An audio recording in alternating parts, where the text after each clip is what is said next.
Om Tare Tu Re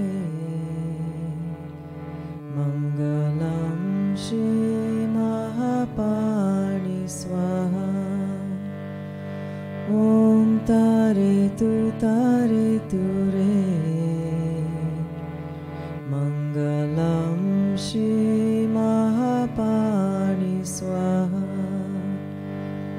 Om Tare Tu Re Mangalam Shri Mahapani Swaha Om Tare Tu Re Mangalam Shri Mahapani Swaha. Hello, everyone. This is the Lama Life livestream event of Lama Sultrim Alione. A warm welcome to each and every one of you. Thank you for joining us and for your willingness to spend this time together. I'm Tröma, and it's my pleasure to connect with you from Poland. Before I introduce our wonderful guest teacher for today, I'd like to begin by emphasizing that Tara Mandala is committed to being a welcoming, open, and safe community for practitioners and students of all cultures, races, religions, genders, sexual orientations, age, ability, and circumstances. Our time together today will be rich with teachings and grateful presence of Magyu Lopön Charlotte Rotterdam, who is the lead teacher of Magyu, the mother lineage at Tara Mandala. She's also an instructor and director of the Center for the Advancement of Contemplative Education at Naropa University. She is a guide to so many of us through different practices taught at Tara Mandala, both in person and online, including Feeding Your Demons, Sky Mind, Green Tara, Chut, or Prajna Paramita meditation, among others. So please join me in giving a warm welcome to our teacher. Thank you for being here with us, Lopanla. May this be a nourishing and supportive session to all of us. Thank you so much, dear Tröma. It's always good to share space with you. And hello, everybody. Good morning, good afternoon, good evening, wherever you are. It's wonderful to be together here in the Northern Hemisphere. It's a beautiful fall day, golden leaves in the mountains. And it'd be lovely if you can put in the chat where you are. We already have some people. I see Washington and New Mexico and Brooklyn, my home city of New York. Wonderful. Martha, good that you're with us from Maine. In Germany, hello. So as we arrive, let's just take a moment to settle in. And for some of us, it's the beginning of our day. And for others, we're nearing the end of our Sunday. So letting yourself arrive here in this moment. Feeling your seat.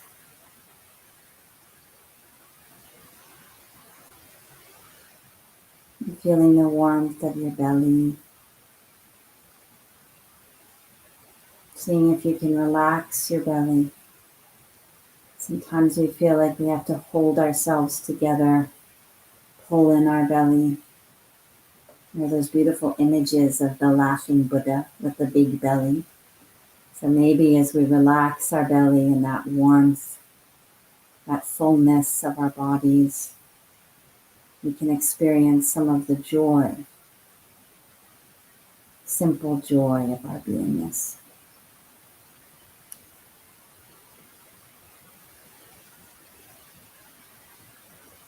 And perhaps taking a few deep breaths. And letting go of whatever doesn't need to be held in this moment for this next hour that we have together.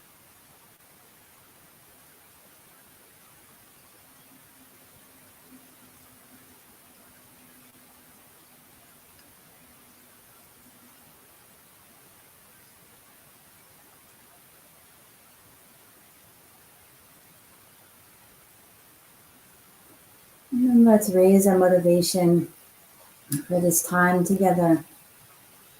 Raising, as it's called, bodhicitta, the awakened heart mind.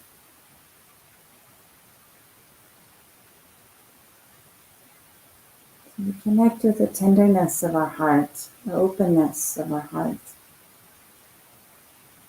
Whatever quality of heart you touch into now. Maybe your heart doesn't feel so open in this moment. Maybe it feels tight. Just feeling into that.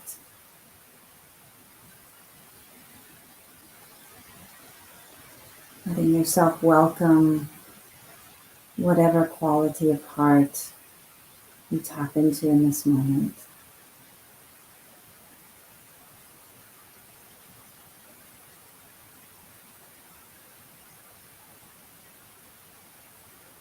And in this way, connecting with the awakened heart within all beings.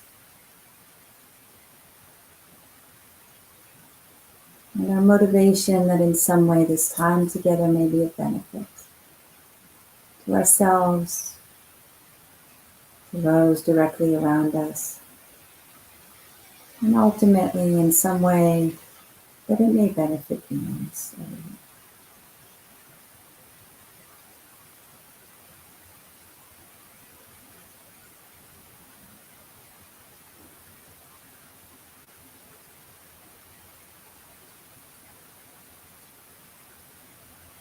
Thank you.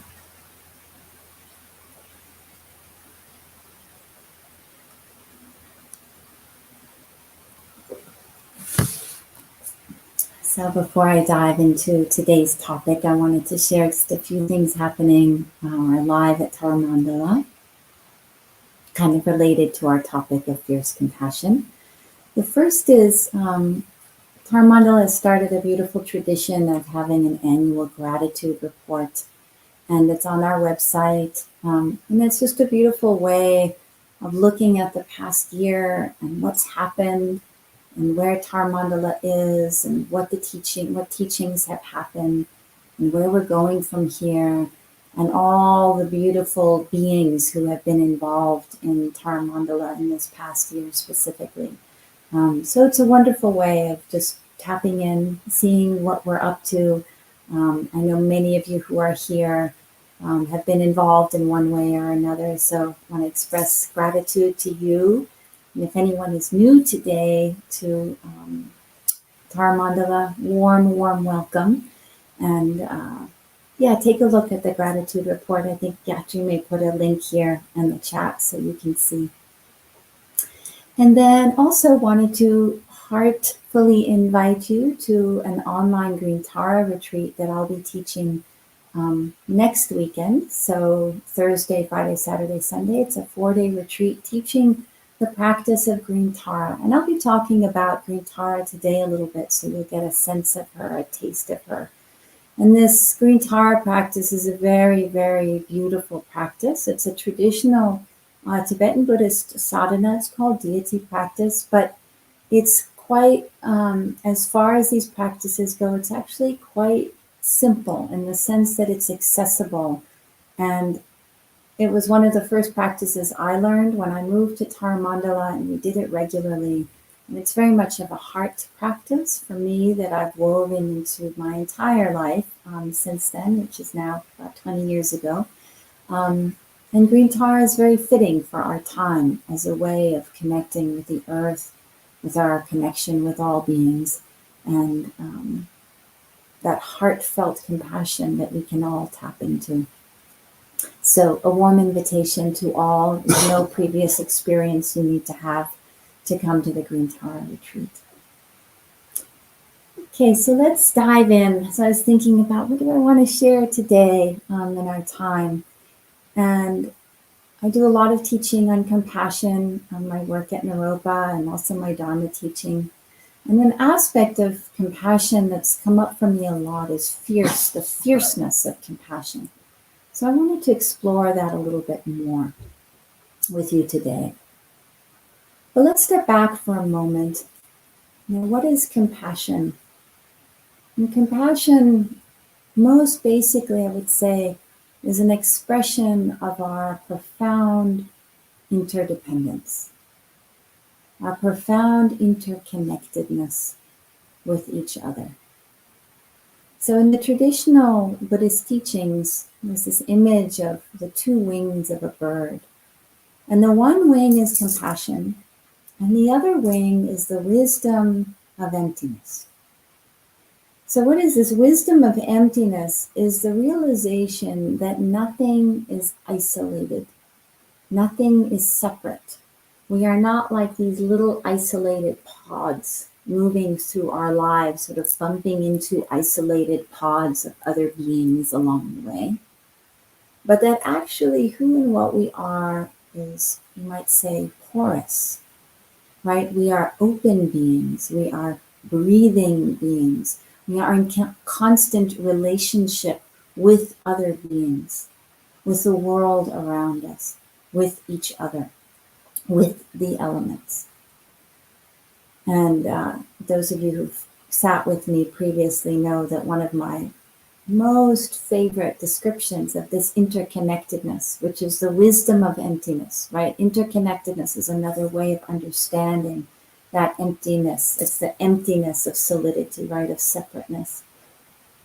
One of the most beautiful descriptions of this interconnectedness comes from Martin Luther King Jr. from his letter from a Birmingham jail, in which he says, "We are caught in an inescapable network of mutuality. What affects one directly affects all indirectly. We are caught in an inescapable network of mutuality."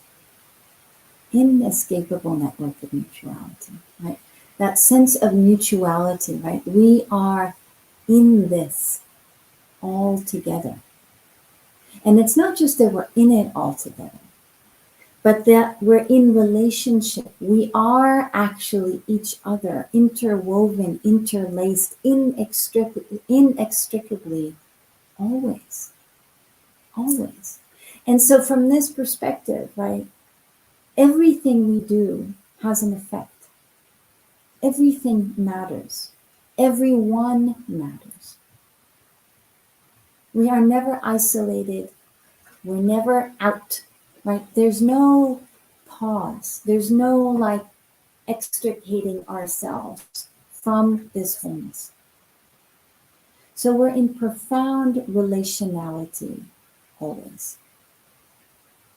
So I'd like to invite us to take a moment just to feel into this, because I can talk and we can read and all of this, but actually we can just be with our bodies very directly and experience this network of mutuality, this wisdom of profound interdependence, what is described as emptiness in the Buddhist teachings, right? But it's not emptiness as void, it's emptiness of separateness.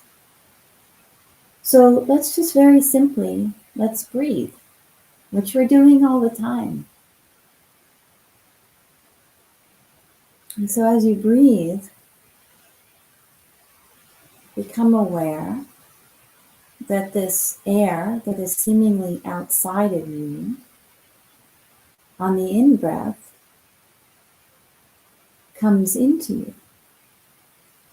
And not only does it come into you, but feel it entering your nostrils or your mouth. Feel it coming into your lungs. And now it's moving into your bloodstream, into every cell, red blood cells, carrying oxygen all through your body, through your arms, through your belly, through your legs, through your toes. And so that air that was outside is now so intimately you. It is your life force.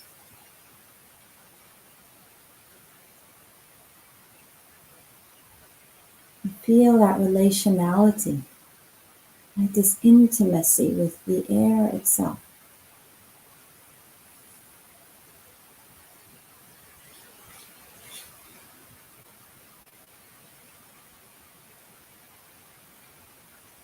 And then as we exhale, right, we're releasing what our body no longer needs. And here I have this beautiful plant next to me. And so as I'm exhaling the nutrients that this plant is inhaling.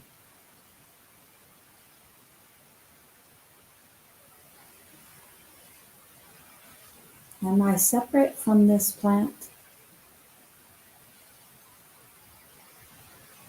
No.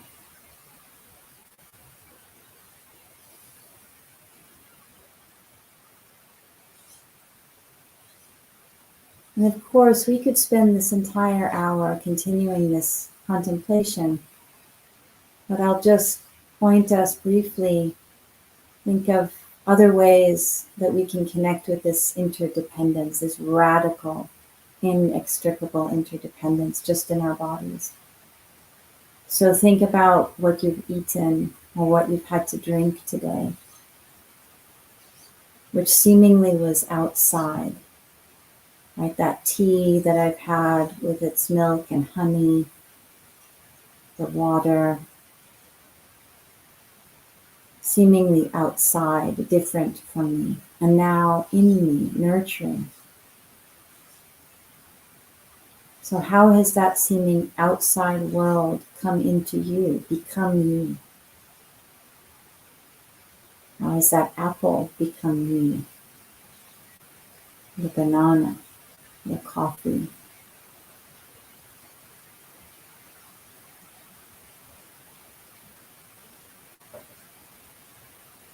We turn our awareness to what we're wearing. Who made it? Someone sewed it, right? A very particular person, people. And they're out there in the world right now, having their lives, their families, their joys, their sorrows. And their efforts are clothing us.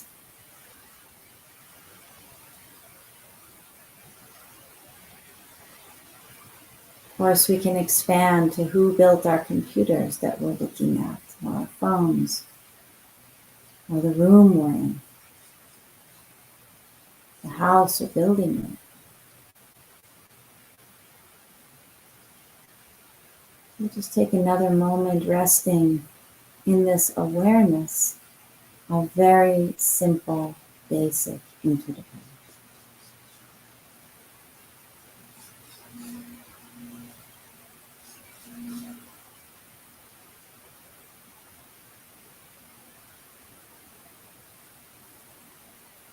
Right, so actually, interdependence is what we live all the time.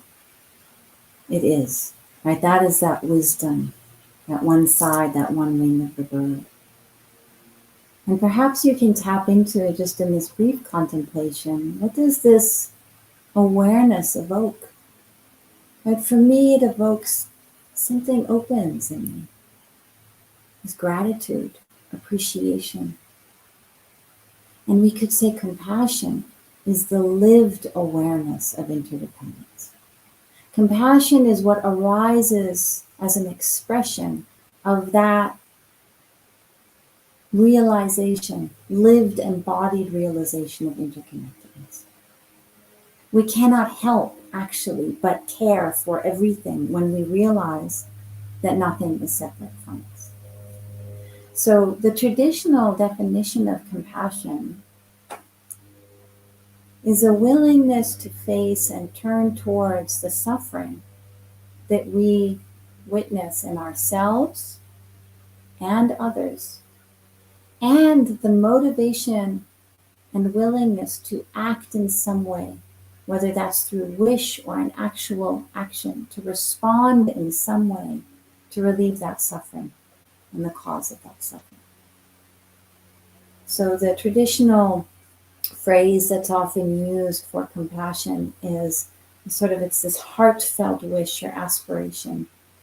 May all beings be free from suffering and the causes of suffering. May all beings be free from suffering and the causes of suffering. So I think when we feel into what's this feeling quality of compassion, like there's a warmth to it, right? There's a profound care.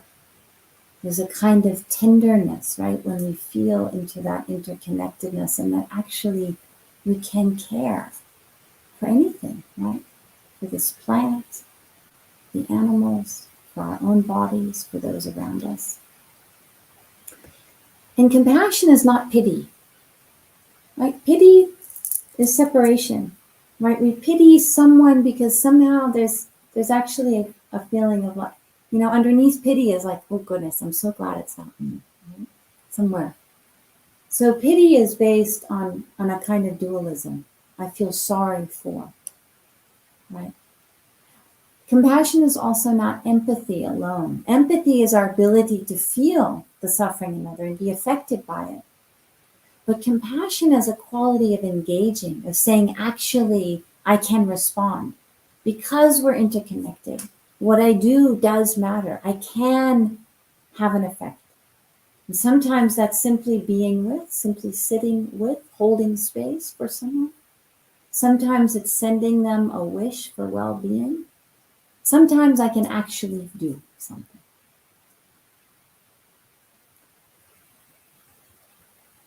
What does compassion look like? What does compassion look like? So I think conventionally, compassion might have labels like, well, compassion's soft, right? Compassion is always gentle. Or maybe even compassion is kind of always nice. And so here I want to dig in a little bit deeper and suggest that actually compassion is incredibly fierce. That there's a fierceness, a strength to compassion. There's a radical quality of compassion that we can tap into. Not just as a practice in any given moment, but that actually there's a path of compassion, which is a path of fierce commitment to living with an open heart, to living in that awareness, that embodied awareness of interconnectedness. So as we explore this fierceness a little bit, I wanted to introduce you to two deities within the Tibetan Buddhist tradition. And deities, most generally, they represent a particular energy of wisdom, a particular current, you may say, or stream of wisdom or of compassion, of how those can manifest in the world. And they're given a form, right, almost like an embodied form, because we can relate to them. Right? If we feel into compassion, we can feel it. But if we see like a green Tara or a Tröma, whom you'll see in a moment, feels like, oh, I can relate to this being in some way. So that's why they're given a form. But the form is really a way that we can connect with and open into the wisdom, the energy that they represent. So let's take a look first at green Tara. And Dreame will share this image with us. So let's just take a look at her. And part of this tradition is that we can access these wisdoms through learning, through talking now, through our emotions, through our practice, through meditation practice, through sound, right, through mantra, but also just by seeing, just by looking. So let's sit briefly and just look at green Tara. Just be with her. And she might be familiar with you, in which case I invite you to just be with her afresh. And this might be the first time you're seeing green Tara, in which case, how wonderful. We're getting to meet green Tara. So let's just sit for a moment and taking in this image, just seeing what it moves in you.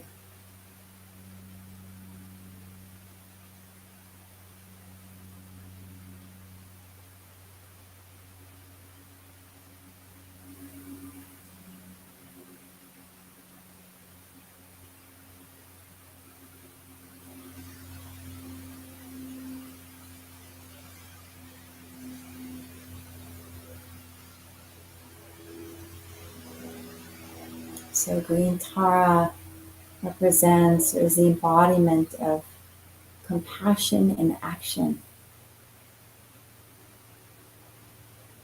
Compassion in action. So beautiful. I love what's coming in the chat. Vlad said, to fulfill the interest of oneself and others, I generate the mind for awakening. May all be kind to each other. Yes. And so green Tara is this. She comes swiftly like the wind. It is said to all who are in need. She relieves fear and suffering. She relieves fear and suffering. Lama Sultram calls her sometimes the spiritual first responder, right? She's there. She's the first one there. In fact, you could say she's already always here. So all we need to do is call on her in need, right? When we are in need, when we're experiencing fear or suffering, we turn towards green Tara and she's there with her warmth, with her grace, with her ability to relieve that suffering. Okay, so I'll invite you to close your eyes, and now we'll turn to another image. So Dream, go ahead and change out our image. So thank you. With your eyes closed, release any imagery, and then gently open your eyes. This is Tröma. This is Tröma, the blue-black, wrathful mother.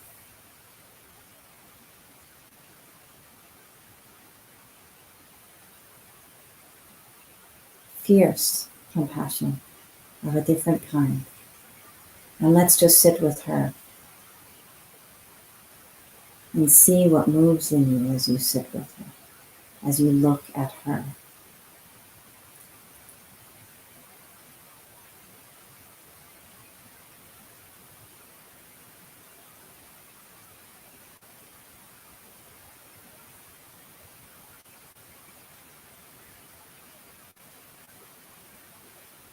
What is her energy like?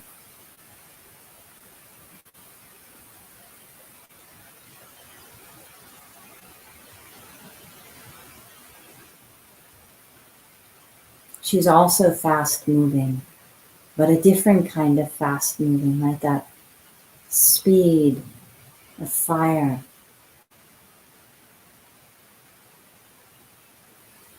Hers is the energy of wrath, of fierceness that cuts through any and all delusion, confusion.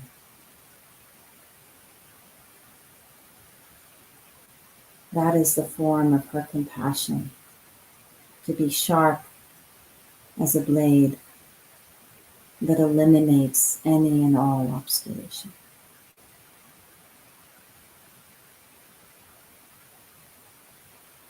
It's a vast, clear awareness.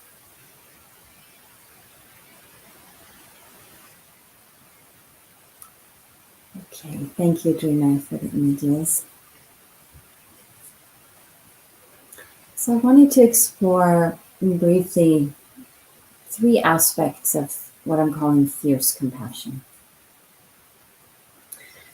And we'll go from, or we'll call this framework of outer, inner, and secret. So outer fierce compassion, what do I mean by that?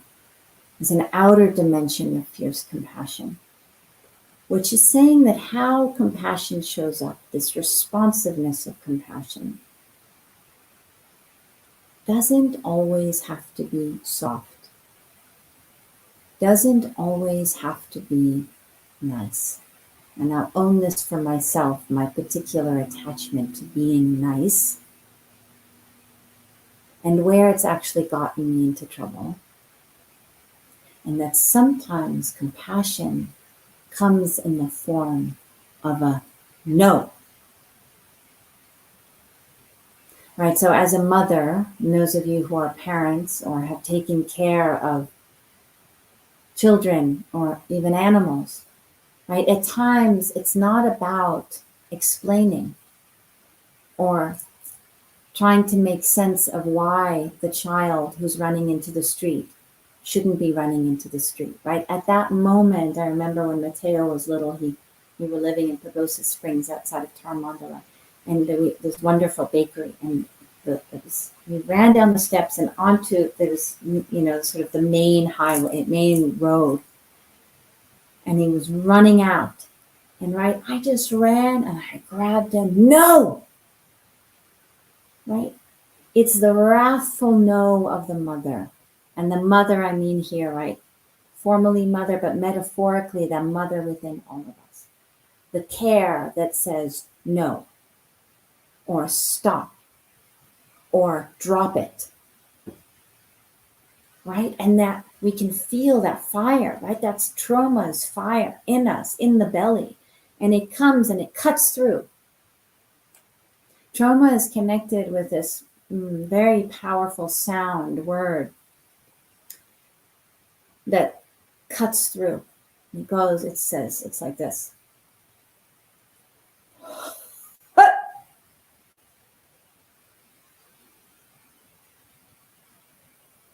For a moment, everything stops, right? Cutting through. So there's a clarity to wrath. And wrath here, what makes wrath compassionate versus just plain old anger, which as we know can be incredibly destructive, right? Is that this fierceness of compassion, this wrathful compassion, has no hatred in it. It has no agenda in it that's self-promotional agenda. It is simply cutting through. It is simply that no out of love, out of profound care. And Tröma has one of the implements that she has, you might have seen in her hand, in her right hand is the trigub, is the knife. It's the Dakini's knife. And it has a sharp, sharp blade. And we know if you're trying to cut through something, if you take a dull knife, which describes most of the knives in my drawer, unfortunately, you're going to be sawing and whacking at it, and your cut will not be very clean. You're more likely to make a mess of it than if you take out that very sharp knife and you cut precisely, right? A surgeon, when he is cutting, uses, or when she is cutting, uses a very sharp blade, right? So Tröma's trigger, Tröma's knife, this knife of fierce compassion is sharp, clear, and that way it actually doesn't hurt. And I was reflecting on this recently. I gave some feedback to a student of mine on an exam that they would need to retake. And I was busy giving feedback about, what hadn't gone so well and that they would need to retake it. But I was very circumspect in the way I talked about it. And I tried to soften it, right? I tried to say, oh, this was great and that was great and so forth, but I think you should redo it, And I realized I made a much bigger thing out of all of it. And in the end, they were very, very hurt and upset. And I reflected on it and I thought, why was this so hurtful? And of course, anyone, if you try for something and you don't make it, there's going to be a sense of, oh, shoot, failure, feeling bad. But I thought, what could I have done differently? And I realized that the more compassionate way of speaking to them would have been to be very clear. This was correct. This was not correct. This was correct. This was not correct. Let's do it again. Very clear. And it was a profound lesson for me in what I would consider here that clarity of fierce compassion. In a way, that fierceness, it's like cutting through our trips, right? and we can see someone else spinning out, and we cut through it, and we can cut through our own, right? We catch ourselves getting caught in a particular storyline, or we get caught in an emotional whirlpool, and we can see it, right? We see where we're catching ourselves, where we're caught in our own loop of a story. And this is where that pet of trauma, that cutting through, that fierceness with ourselves or with another is actually incredibly compassionate. Tara Children, the wonderful teacher, has, there's so much gentleness in her teachings, so much spaciousness in her teachings. But she has a great line at some point where she says, sometimes you could just drop it. Sometimes you can just drop it. And that might be some resentment you have. It might be a story you have about yourself, about someone else. And you could maybe just drop it. So I want to give us a moment here to reflect for ourselves. Where in your life could you perhaps have clearer communication? Where would that fierceness of clarity be more compassionate? More compassionate than being nice or avoiding.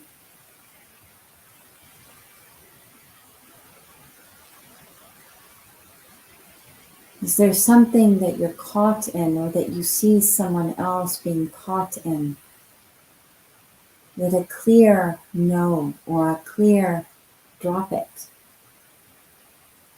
would actually be most beneficial?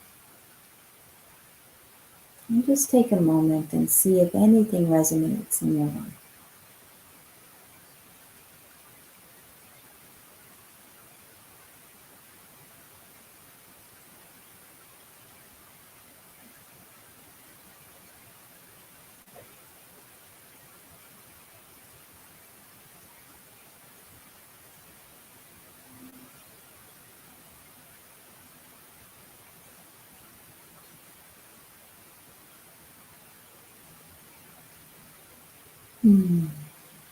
The chat is open, so a few of you have shared already. So if you'd like to share anything that comes up, please do. It's also an offering to others, and sometimes an articulating for ourselves. I want to have more clarity with this person or with this situation. Just that expression, naming it, can be helpful for ourselves. So feel free to use the chat, or if you just want to make a note for yourself. And again, I want to acknowledge Vlad wrote, Valerie Kaur wrote that divine rage is meant to protect that which is sacred. Divine rage is meant to protect that which is sacred. Yes, right? So that fierceness is actually a form of protection. And it's the compassion in it. Okay, so I talked about outer, inner, and secret. Leslie wrote, good communication, wouldn't that be nice? Yes, right? It's a deeper form of niceness. So then the question here, how do you let go of the fear of hurting another being then? So this is a really good question. I think we have to feel deeply, how are we not hurting someone else? And where is the initial hurt perhaps more deeply compassionate than not hurting on the outside, but letting a deeper hurt happen underneath the surface? So what do I mean by this? So I'll use the analogy again of like a surgeon, right? If we have within us, someone has within them, like an infection, right? That's under the skin, but the skin has covered it up. And we might think, no, I don't want to cut into it, right? Because the skin is fine. It's going to hurt if I cut into the skin. But the only way to release that infection, right? Release the pus, release that which is fermenting inside, which is infected inside, is actually to pierce the skin. And yet, will the piercing hurt? Yes, the cut will hurt. It will hurt. But it will release something so that actually healing can happen. Right? So in a relationship with someone else, there might be that fierceness of the initial hurt. There might be some hurt. There might be some intensity, right? In that blade, that no, that this is my truth. This is my truth. This is my clarity. But if we can feel underneath us that it's coming from a place of love, of care for the other person as well as for ourselves, then we can trust also that that initial sting, right, of the knife blade, of the fierceness, ultimately will bring some goodness. And your question, Bogdana, how do you let go of the fear of hurting another being? Let the fear be a form of wakefulness. So fear contracts us, but the intelligence of fear is saying, stay awake, stay awake, stay aware. So I'm entering, let's say, a communication that has fierceness in it. I'm going to have to be very awake. I'm going to have to see, where is that knife cutting accurately? When do I stop? When have I cut deeply enough? Where do I let go? Where do I open into softness again? Compassion requires incredible wakefulness. This breadth of compassion that I'm talking about, that we're exploring, it's not easy. It's not a formula. It's total wakefulness all the time, and particularly when we're dealing with fierce compassion. So let the fear be wakefulness. Let me read another comment here. I'm returning to college after years of chronic homelessness. I need to be more compassionate with how I communicate with other students. They haven't seen the horrors of the world, which I have seen. Thank you, Juniper. And many blessings for this next chapter of your journey. And Priscilla wrote, even before taking refuge, I practiced what I called fierce compassion in my work as a psychotherapist. There were times when difficult honesty was essential to cut through denial and help people heal. Knowing when to do that was essential. Yes, Priscilla, thank you for that. When fierce compassion is a form of healing. Maria wrote, knowing when to act or speak and when not to is often a quandary for me. Yes, knowing when to step in and when not. There's a wonderful, it's actually really a bumper sticker that Lama Sultan made at Tara Mandala that says, when in doubt, relax. And, obviously easier said than done. But I think the wisdom there is, when we don't know, relax more into the space of not knowing, even in the discomfort of not knowing. And trust that what needs to arise appropriately out of that fullness of who and what you are in that moment, meeting the moment openly, will arise. All right, let's move to this inner dimension of fierce compassion. So I would say the inner dimension of fierce compassion is this intense steadfastness and commitment to have compassion, to be compassionate with everything and everyone in our lives, including the most difficult person or people. So if we consider difficult people in our lives or in the world, what does compassion mean? What does it mean to have compassion for them? And I think it means that we are willing to see that underneath their unskillfulness, underneath the harm even, that they create is suffering. That it is suffering, it is their own woundedness that is giving rise to their harmful actions, to their unskillfulness. And so what we cultivate compassion for, when we cultivate compassion for a difficult person, and sometimes the difficult person is us, right? So when we cultivate compassion for the difficult person who is us or another, what we're cultivating is a compassion for the suffering that underlies that difficulty, a compassion for the woundedness underneath. We are not, in cultivating compassion for a difficult person, letting them off the hook, or in some way relativizing or brushing away the harm that they've done. No, not at all. We hold them accountable, absolutely. But we also see what is the wound, what is the suffering, what is the pain that lies beneath it.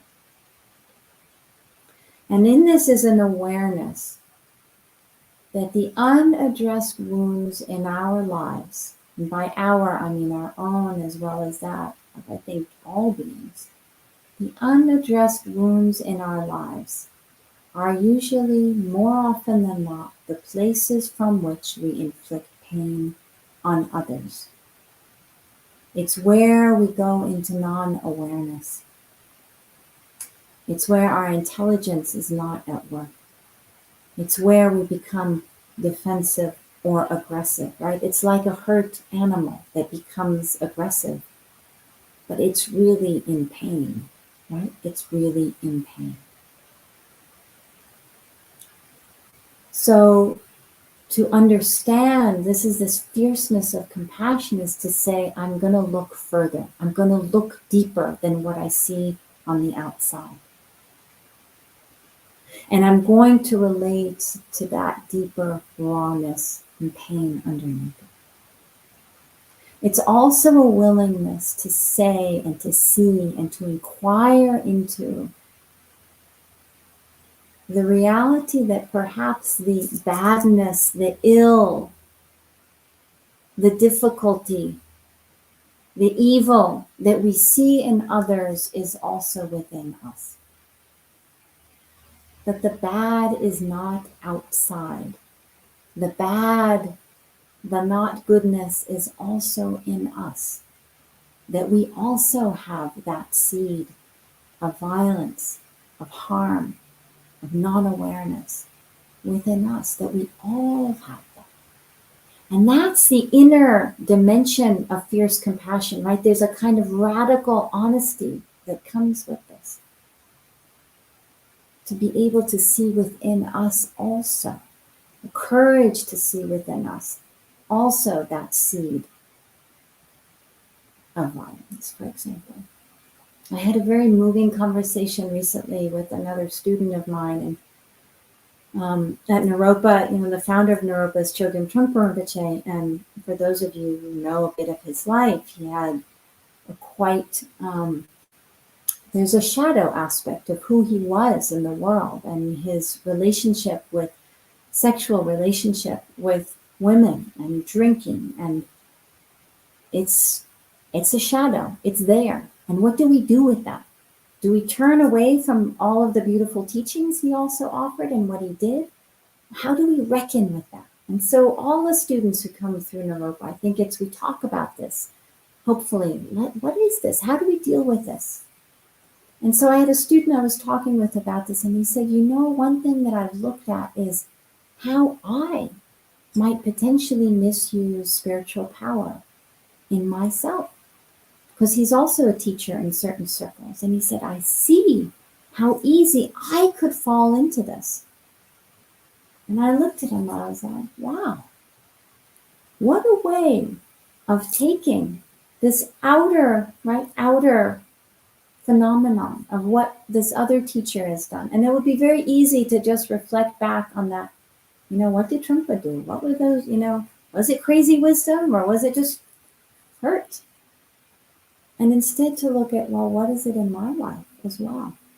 And it was profoundly courageous. And I thought, well, that's a quality of fierce compassion right there, to also look within.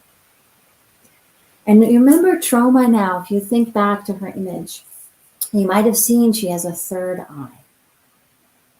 And the third eye is that in addition to seeing duality, right, good and bad with the two eyes, she's able to pierce through duality.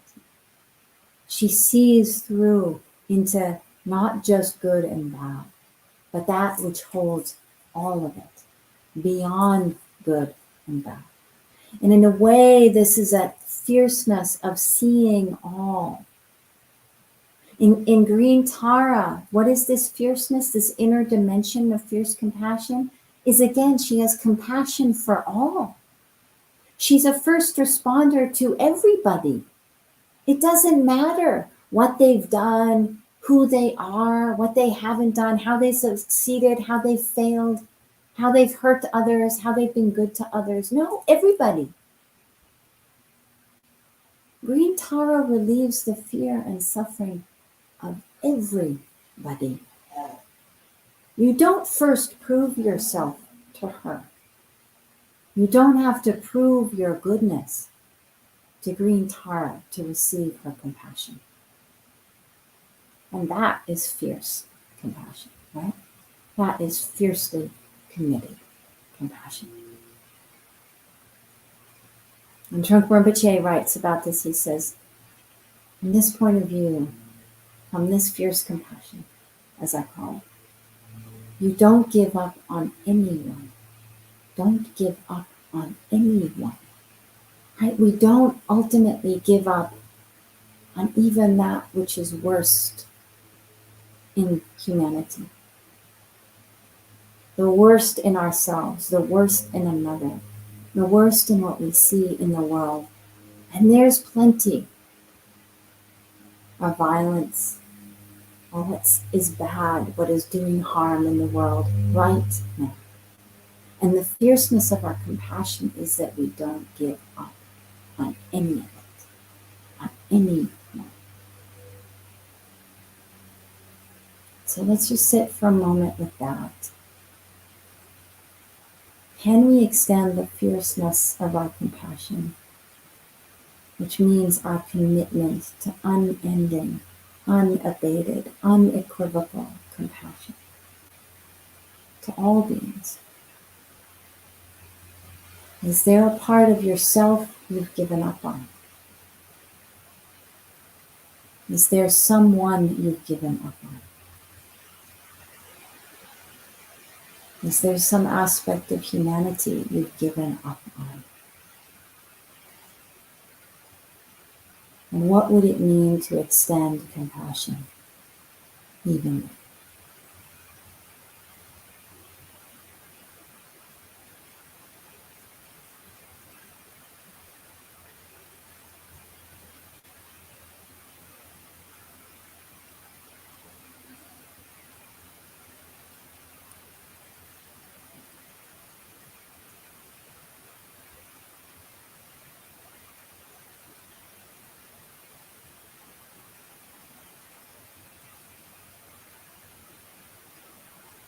Thank you. So I wanted to point to one more aspect or dimension of fierce compassion. This is what I call the secret dimension, the outer dimension, the inner dimension, and now the secret dimension of fierce compassion. And I realize there's some wonderful chats coming in which I'm not able to respond to right away, but I want to recognize those of you who've written. Thank you. What is the secret dimension? This is like the innermost aspect of fierce compassion. And it's actually a fierceness, a commitment to step into and live out of our own wakefulness, our own wholeness, that we are awake, we are compassion, we are made of compassion. Compassion is not something we get from somewhere else. It's not an add-on. It is who and what we are. We are whole, we are awake, and we can take our seat in the fullness of who we are, who you are, in all of your particularity. All of your particularity of what is this precious human birth. Green Tara has no doubt. The power of Green Tara is that she is doubtless about her capacity to relieve the fear and suffering of any and all beings. Tröma has no doubt. You look at her fierceness, she's not wavering in her compassion. She is doubtless. And so here the invitation of this innermost secret dimension of fierce compassion is we can be fierce. We can wholeheartedly step into the offering of who and what we are in this precious and very short life. It can be easy to want to hide away or make ourselves small. And that somehow in becoming small, we're not harming others, kind of stay out of the way quality. But actually, our making ourselves small, when that's not called for, does no one any good. Green Tara's doubt does no one any good. This is not about being arrogant or about some kind of self-importance. It's actually about stepping into the fullness of who and what you are, like living fully from every cell of your being, from every tentacle of your heart, every brilliant spoke of your arms. That our presence is actually an offering. There's some wonderful stories from this tradition, and since we talked about Tara, is a story of Tara coming to Magyu Lopön, the 11th century Tibetan yogini. And Magyu is in her cave in meditation, and Tara comes to her, and Tara says, Magyu, do you know who you are? You are no other than Prajnaparamita, which means you are no other than the great mother. You are no other than the very ground of being. You are the ground of being itself. And Magyu has a moment of self-doubt. She says, me, this old woman? This old woman? No. And Tara gets fierce. Tara gets fierce, and she says, Yogini, do not be so timid. Yogini, do not be so timid. She's saying, Magyu, sit on your seat. Take your seat. Be as you are. Be who you are. Be that brilliance. You are the ground of being. You are the brilliance of beingness itself. Now be that. Give that. That is our offering. That's why we have life. Be that. Don't hide away. Right? That's what this lesson is. And what is your offering, right? What is your offering? Not all of us are going to be the president. Not all of us are going to be the Dalai Lama. It's not about that. It's about being who you are. And being that fully. Absolutely. And we might call this is why I call it the fierceness of it, right? There's a courage. There's a courage in showing up. It's a kind of spiritual warriorship, right? Of stepping into what we have to offer in this life. Opening our hearts fully. Absolutely.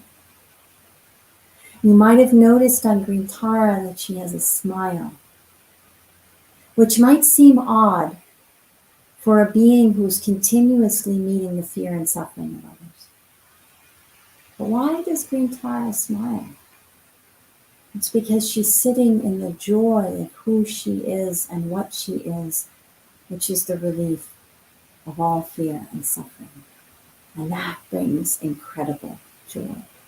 So being who you are, in all the very particular small ways, some of which are seen, some of which no one will ever see, but you know, that offering, that giving of your simple, total presence, that is the source of incredible joy for yourself and for others. We can trust ourselves. We can trust that. So let's sit for a moment. One way we can very easily access this, or easily, right? Sometimes it's easy and sometimes not so. So it's okay, however it is. But it's simply by sitting. Let's come back into our bodies just as we started. How do we take our seat? And we actually become aware of the seat we already have taken. So feel that ground beneath you. Feel the earth meeting you. Very literally, on the seat, on the cushion, wherever you find yourself. That is your ground. Rest in that ground.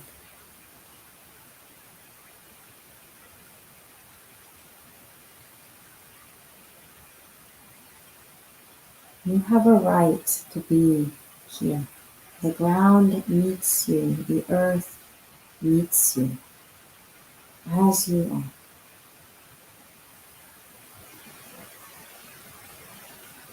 And become aware of your spine.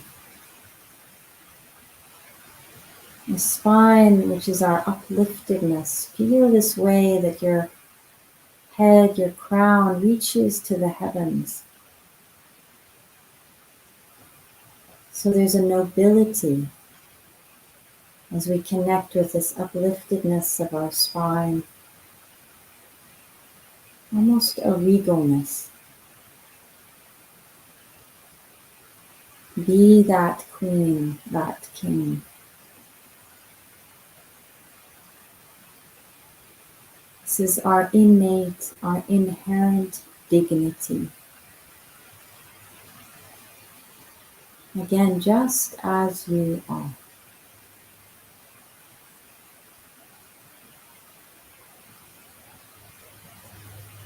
And because we are grounded, and because we connect with this dignity, our innate worthiness, we can also open our hearts. So feel how your shoulders are relaxed. Back, almost if you had big wings like a bird, they would be folded on your back so that your heart is exposed.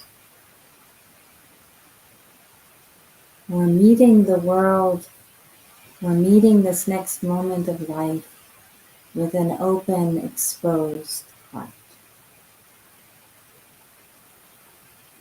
Just as we are.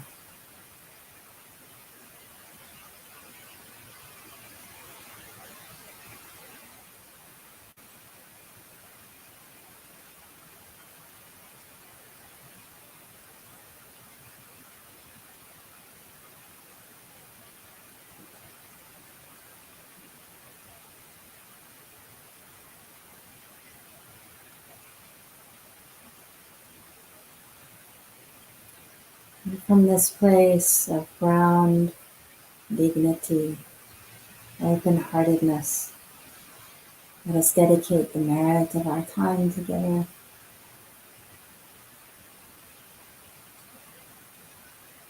And becoming aware of any and all goodness generated in this time, within us, between us. We gather that together and we send it out to all beings, that it may be of benefit to all beings.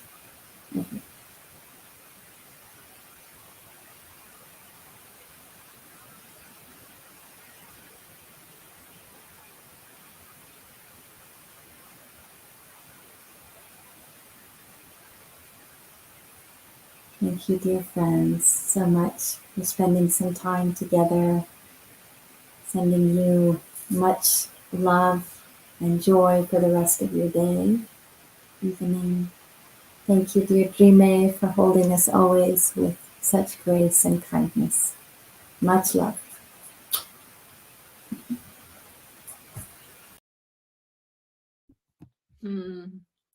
A big thank you to you, Lopön Charlotte, for offering your time to us. We so appreciate this guidance you have given to each of us today. And we look forward to connecting with you again very, very soon. And to everyone watching, whether live or catching the recording later, thank you for being a part of this. Your time and presence mean a lot. So let's keep learning and connecting. Please remember that Lopön Charlotte has some wonderful online retreats coming up this fall, and it's a chance to dive deeper into what we've learned and experienced today. The upcoming Green Tara program is an opportunity to deepen our living connection to the wisdom of this deity as a global Sangha. And as Lopön Charlotte mentioned at the beginning of our gathering today, Tara Mandala's annual gratitude report has been shared with you all. And what I wanted to share is that a very important part of it is a special feature that showcases the heart and soul of our community, our member profiles. These profiles are a tribute to you, the individuals who make Tara Mandala the vibrant and compassionate community that it is. Each profile shares the unique journey, experiences, and insights of our members, revealing the impact that Tara Mandala has had on their lives. So you can explore these profiles through a dedicated space on our Tara Mandala network, our safe virtual space to be and share. So if you haven't joined it yet and you feel the call, please do so. The link will be in the chat shortly. And finally, following the tradition going all the way back to the time of the Buddha 2600 years ago, you have the opportunity to make an offering of dana to Lopön Charlotte. Dana is a Pali and Sanskrit word that means generosity. Dana directly recognizes the precious gift of the teacher and the teachings, without which one could not practice the Dharma. If you would like to offer Dana, please follow the link you will see in the chat in a moment. Thank you so much, everyone. May we meet again and again on the path, and may all beings benefit everywhere. Om tare tu re, Mangalam Shri Mahapani Swaha. Om tare tu re, Mangalam Shri Mahapani Swaha. Om tare tu re, Mangalam Shri Mahapani Swaha. Om tare tu